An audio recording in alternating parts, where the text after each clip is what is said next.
The chief scientist's report has gone to cabinet.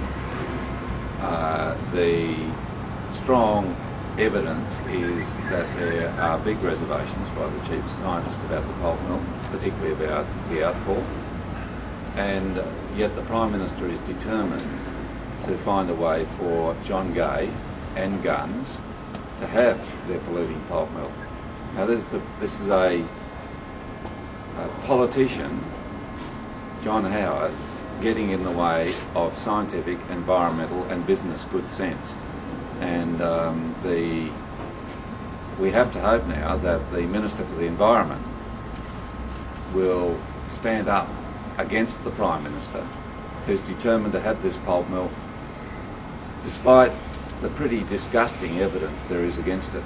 And let's remember this, the chief scientist hasn't looked at the impact on 200,000 hectares of forest which will be walloped by this pulp mill, or the rare and endangered species in them, or the millions of tonnes of greenhouse gases that are going to pour into the atmosphere out of the forest furnace with this pulp mill, or at the impact on the vineyards and the fisheries and the businesses in the Tamar Valley, or at the airshed over 100,000 people in the Tamar Valley.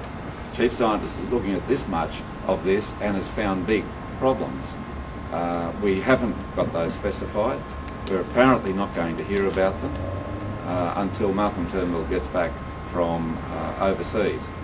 One thing we do know is if the chief scientist has said this mill is great, you can go ahead, we'd have had that announcement yesterday, because Guns has been whinging about the fact that they lose $1 million for every day in which the decision is not made. So the chief scientist has not said this mill is kosher, it's clean, it's not polluting, it's not a worry. Quite the reverse. Doesn't this show that proper process is being followed? The chief scientist hasn't just delivered what you say John Howard wants? The chief scientist's report has gone to the government and to the minister and now to cabinet.